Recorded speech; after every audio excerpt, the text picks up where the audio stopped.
Boa tarde. Queria começar por agradecer à organização. Como venho, hoje trago-vos uma apresentação sobre indumentária e adereços femininos no teatro português quinhentista. Começando então, a avaliação geral em torno das roupas e adornos no discurso ibero-quinhentista, herdada das culturas medieval e clássica, não difere destas, mantendo-se a apreciação negativa desses objetos, tidos como vanidades de mulheres presas à sensualidade. E sobre este aspecto, recomendo a leitura deste artigo da doutora Paula, não porque a doutora Paula é a minha orientadora, mas porque, de facto, este artigo mostra estas ligações anteriores de questões que se mostram no século XVI. Repete-se, igualmente, a consideração de que o vício do luxo é uma característica feminina, apesar de alguns textos do século XVI demonstrarem a sua presença também em homens, como aliás havia notado o próprio Tertuliano no capítulo 8º do livro 2º do De Culto Feminarum. Um pouco por todos os géneros literários quinhentistas se encontram nexos entre mulheres e diversos itens de moda, mas é na literatura moral que mais exaustivamente se teoriza sobre os limites das roupas e adornos. Com esta apresentação, pretende-se demonstrar que a literatura portuguesa do século XVI é permeável às idealizações dos moralistas, através da análise de excertos de algumas peças teatrais. Tentar-se-á provar que a existência em certas concepções deriva das reflexões culturais existentes na sociedade quinhentista, não se tratando somente de mimese da literatura moral. Saliento que, propositadamente, afastei-me do teatro de Gil Vicente, porque já existe esta obra de Maria José Palha. Na imagem vem uma edição de 1992, mas isto é mais recente, de 97, onde a autora trata especificamente destes temas, por isso eu achei melhor tratar outras obras. O Alto dos Cantarinhos, de António Prestes, é a peça teatral portuguesa do século XVI, onde as relações com as considerações de literatura moral sobre este tema são mais diretamente visíveis. Num dado momento da diegese, ocorre uma discussão entre um pai e uma mãe, causada pelas excentricidades da filha de ambos no cuidado da imagem, as quais são notórias a toda a comunidade. A mãe não se deixa abalar pelas censuras do marido, insistindo veementemente que a filha será a mais bela de todas as mulheres presentes na igreja. Além de salientar que a filha compor-se-á tanto como ela própria o faz, a mãe defende que essa ostentação de luxo é correta porque muitas outras mulheres de estados inferiores também o fazem. Logo, sendo a sua filha superior a todas essas, tem de espelhar na sua aparência.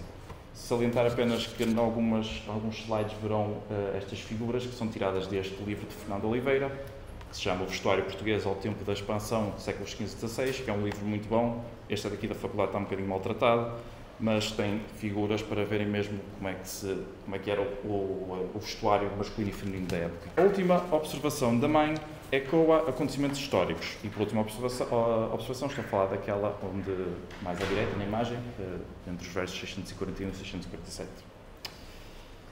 Essa observação, então, ecoa acontecimentos históricos na medida em que existem registros de queixas realizadas em cortes sobre este exato problema, nomeadamente nos capítulos gerais das Cortes de Torres Novas, de 1525, e nas Cortes de Évora, de 1535. De acordo com Fernando Oliveira, neste livro que vos mostrei, os protestos dirigiam-se aos oficiais mecânicos e às suas esposas, que, para se vestir acima do seu estado, vendiam os seus produtos a preços exorbitantes. Neste excerto do Alto dos Cantarinhos, ocorre exatamente a descrição que Gil Lipovetsky e Eliade Roux fazem do luxo na época renascentista. Perante o enriquecimento da burguesia mercantil, no caso português causado pelo movimento expansionista que permitiu a obtenção de materiais exóticos, os quais eram posteriormente comprados por mercadores de outros reinos, a nobreza, que antes detinha exclusivamente esses luxos, vê-se obrigada a gastos mais elevados e à invenção de novas modas para se demarcar da burguesia. O pai do Alto dos Cantarinhos não pretende que a filha deixe ao nível dessas filhas de tafoneiros e vilãos, quer antes que ela refreie a inclinação para as roupas, maquilhagens e adornos. Este pai tenta cumprir um dos deveres masculinos no matrimónio, o de impedir a esposa e a filha de exagerar nas roupas e acessórios. A colocação dessa tarefa na égide masculina deve-se à ideologia dominante que já salientamos. O vício do luxo é tido como intrinsecamente feminino. Sendo o homem considerado superior à mulher, a ele cabe afastá-la de todas as ocasiões de pecar e errar. No Norte de los Estados, Francisco de Osuna explica a origem da caracterização daquele vício como feminino, recorrendo a várias justificações e cunhando o termo curiosidade morreril. A prova mais contundente para o autor está no facto de Eva, a primeira mulher, ter sucumbido à curiosidade. Ação essa que levou à perda do paraíso. Todavia, Adão teve também culpa, na medida em que falhou na correção da sua esposa. Por este motivo, no caso das filhas, quer a mãe, quer o pai, são culpados de qualquer transgressão no vestir e, seja na educação das filhas, seja na da esposa, é ao homem, no papel de marido, que cabe a tarefa de refriar essa natural inclinação feminina. Todavia, o pai do Alto dos Cantarinhos acaba por basicamente desistir do debate e permitir à esposa fazer com a filha o que bem entender nesta matéria. Desta forma, cumpre-se o estereótipo afirmado por Pedro de Santa Maria, no seu Ordem e Regimento da Vida Cristã, de que o problema do luxo se deve principalmente às mães, o qual se encontra, igualmente, na citada passagem do Norte dos Estados que vimos anteriormente. O próprio João Antão, um criado desta família, interpreta o problema da excentricidade da filha exatamente através das conceições de Osuna e de Santa Maria. Um outro auto interessante para o nosso tema é o auto das regateiras de António Ribeiro Chiado. Para a história da moda e dos costumes, a importância da obra de Chiado está na encenação de uma celebração matrimonial, perto do final do auto, na qual se pode observar toda uma tradição de casamento, desde as roupas usadas até às iguarias dispostas. Para o propósito específico desta apresentação, destacamos a existência de duas funcionalidades de roupas e acessórios femininos. A primeira sucede numa conversa entre a velha e a comadre, na qual a comadre desabafa que foi obrigada a vender os seus anéis, manilhas e arriéis para o bem-estar da sua família, uma vez que o seu marido ainda não recebeu pagamento pelo trabalho que fez. Esta finalidade é uma das poucas exceções onde Juan Luís Vives, no De Officio Mariti, tolera que a esposa tenha joias. A segunda funcionalidade ocorre quase de imediato à primeira. Ainda na mesma conversa, a velha, que está a cozer, fala com a comadre sobre as especificidades desse trabalho. Este episódio pinta perfeitamente o cotidiano de muitas mulheres, as quais se ocupam da produção de peças de vestuário e outros acessórios para a própria família e para vender, seja na feira, seja à vizinhança. No teatro português quinhentista, existe uma diferente relação entre acessórios e mulheres, a qual se insere no plano do trabalho sexual.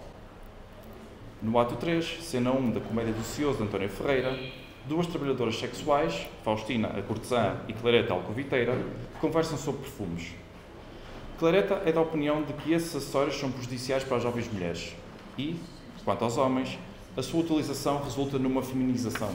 A opinião de Clareta de que a jovem mulher ideal não deve cheirar a nada, assim como muito deste episódio, é mimese da comédia mostelária de Plauto. Porém, note-se que o acrescento da consideração sobre o perfume nos homens é a inovação de António Ferreira.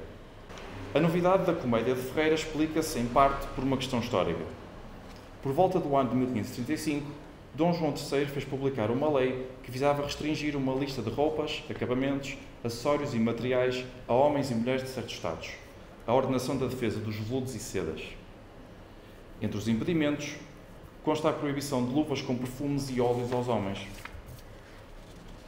Apesar de a lei não proibir os perfumes no geral, compreende-se que a rejeição desses acessórios em homens facilmente se pudesse alastrar. Um indício disto ocorre no Diálogo entre um fidalgo e um escudeiro, de Francisco de Moraes, redigido entre 1541 e 1542, no qual o escudeiro, criticando a moda dos fidalgos portugueses da época, aponta o perfume como um item de feminização. Voltando ao ato 3, cena 1 do Cioso, Faustina é totalmente corporizada. A conversa entre Faustina e Clareta incide veementemente na aparência de Faustina. Por um lado, esta insistência deve-se à ocupação de Faustina. Como trabalhadora sexual, necessita de atentar na sua imagem para cativar a atenção masculina. Por outro, existe a repetição de um estereótipo na representação dessas mulheres, o qual é repetido na literatura moral ibérica do século XVI, mas cujas raízes se encontram na Antiguidade Clássica e nos textos da Patrística. O excesso na aparência física é tido como sinal de um desenfreado materialismo que conduz à lascívia. Isto porque, como explica Giorgio Riello, existe uma superposição semântica e conceptual entre luxo e luxúria. O luxo e o excesso são geralmente representados como tentação que é simultaneamente da carne e do espírito. É exatamente esta ideologia que encontramos no Instituto Poemina Cristiana, de Juan Luís Vives, e no Norte dos Estados, já citado, de Francisco Osuna. Faustina é representada como uma mulher que se perfuma e que se maquilha em demasia, assim como uma mulher que se compraz em adornar-se, porque é essa mulher maldita e prostituta de Vives e essa rameira de Osuna. Um outro aspecto na comédia do Cioso contribui para a construção de Faustina como uma mulher totalmente mundana, porque apenas interessada na parte carnal e material do mundo. Quer Júlio, quer Patrício, este último é somente mencionado na comédia e não uma personagem, tentam contratar os serviços de Faustina através de um anel de rubi e uma cadeia de ouro. Nos Villalpandos de Sá de Miranda encontramos uma situação muito semelhante. Neste caso, o capitão Villalpando, enamorado por Aurélia, uma jovem que é alcovitada pela sua velha mãe Giscarda, afirma que dará a Giscarda uma esparsa de pérolas para a amansar, com o intuito de incliná-la a aceitar um encontro sexual entre Villalpando e Aurélia.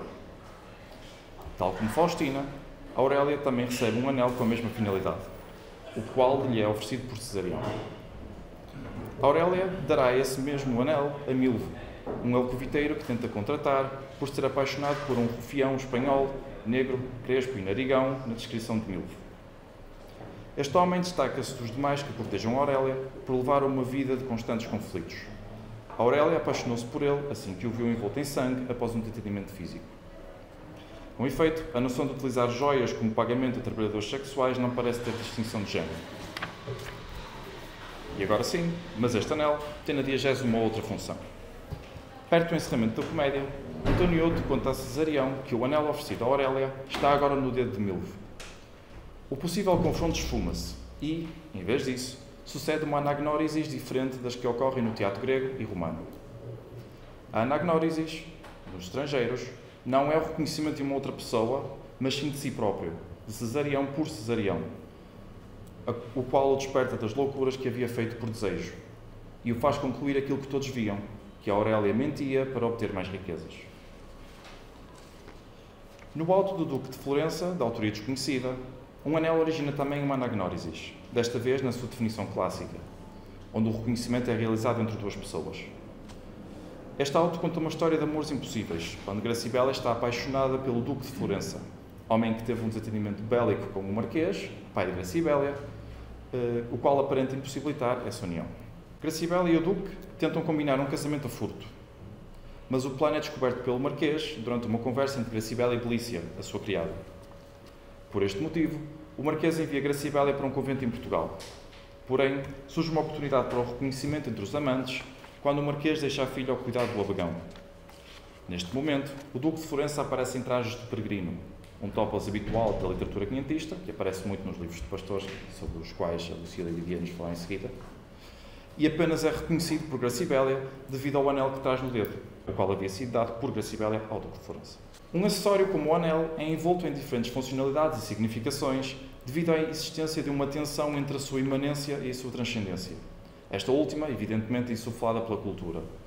O anel, como assinala Luís de Granada no seu Compêndio da Doutrina Cristã, é um dos símbolos por excelência do sacramento matrimonial. Sacramento este que é, por sua vez, o expoente máximo do sentimento amoroso, ou pelo menos deveria ser, de acordo com a literatura de matrimónio. Desta arte, o anel, nas peças teatrais quinhentistas que observamos, mostra um conflito entre essas duas dimensões, provando que um objeto sacralizado pode facilmente ser banalizado se utilizado incorretamente, no caso, como ofrenda a essas mulheres demonizadas pela sociedade. Ao mesmo tempo, o ato de oferecer um acessório tão carregado de transcendência a trabalhadoras sexuais significa uma dificuldade em distinguir entre amor e desejo. Dúvidas estas que ecoam os debates em torno do significado do amor, em voga na época, e o confronto entre aquilo que os moralistas quinhentistas apelidam de amor matrimonial e amor sensual. Muitos homens não sabem distinguir se amam uma mulher ou se apenas a desejam sexualmente. Por isso, oferecem ambas um acessório que, aos olhos dos moralistas, é um símbolo carregado de transcendência. Destacamos uma última relação entre indumentária e mulheres existente no teatro quinhentista, a qual se prende com a noção de que as roupas e os acessórios são as melhores prendas para oferecer às mulheres. A diegese do Alto do Caseiro de Alvalade centra-se numa família de estado inferior. O pai Pervaz, a mãe Catarina e a filha Leonor, mas com alguma riqueza, a qual atrai um escudeiro, chamado João Varela, a engendrar um plano para se casar a furto com Leonor, para obter essas posses através do dote. Após um episódio de violência doméstica entre Pervaz e Catarina, no qual o marido agride a esposa, Leonor e o ratinho ficam a sós. O ratinho aproveita esse momento para tentar seduzir Leonor. Nesse ato, o ratinho diz a Leonor que lhe dará um cós de pano fino se ela ceder. A partir da resposta de Leonor, podemos depreender a ocorrência de um assédio sexual. Sendo uma das utilizações da palavra cos a designação da tira do vestido que rodeia a cintura, parece plausível acreditar que a personagem do ratinho em palco agarraria a cintura de Leonor. Esta noção de que roupas, joias e acessórios são as prendas ideais para as mulheres é mais evidente quando se trata de mulheres no estado matrimonial. Assim, ainda no auto de Caseiro de Alvalade, a tal agressão de Pedro Vaz é imediatamente perdoada pela esposa porque este lhe traz um tocado, uma peça para cobrir a cabeça que poderia assumir diferentes formas, mais ou menos complexas, mais ou menos dispendiosas. No Auto do Moro Encantado de António Prestes, ocorre uma situação diferente envolvendo uma esposa e uma peça de roupa, mas cuja interpretação pouco difere. Grimanesa, o marido Fernão e o pai deste jogam às cartas. Apesar de uma resistência inicial, Grimanesa aceita jogar se o marido lhe der uma gorjeia, uma gola de canudos de influência castelhana, utilizada por homens e por mulheres, comprada a uma viúva da vizinhança. Os dois episódios destacados do Auto do Caseiro de Alvalade e do Auto do Moro Encantado têm em comum a repetição do estereótipo milenar de que o desejo de luxo é um vício intrinsecamente feminino. A esposa de Pedro Vaz responde instantaneamente e sai de casa a correr assim que o marido anuncia trazer-lhe um tocado, perdoando o episódio de violência doméstica. Já a Grimanesa aproveita uma ocasião onde pode pedir qualquer prémio e opta por um acessório que a literatura moral consideraria fútil, uma vez que, ao contrário de uma opa, de uma saia ou até de um vestido, não tapa as partes íntimas nem resguarda do frio ou do calor. Porém, as típicas críticas aos caprichos femininos quanto à aparência perdem a sua razão de ser, uma vez que este desejo de materialismo é explicado pela posição em que o patriarcado insere a mulher, restringindo-a somente aos seus dotes físicos e prendendo-a a funções mundanas, impedindo a participação feminina na educação, nas artes, nas ciências e em todas as tarefas para lá do espaço doméstico. Pouco lhe resta senão esse mundo material e corporal, terminando com o final da citação de Simone de Beauvoir. Além disso, as futilidades que lhe enchem nos dias são, muitas vezes, as mais sérias. À sua toilette, à sua beleza, deve o seu encanto e possibilidades. Fecham uma mulher na cozinha ou num camarim e espantam-se de que o seu horizonte seja limitado. Cortam-lhe as asas e lamentam que não saiba voar. Que lhe abram um futuro e ela não se sinta obrigada a instalar-se no presente. Muito obrigado por me ouvirem.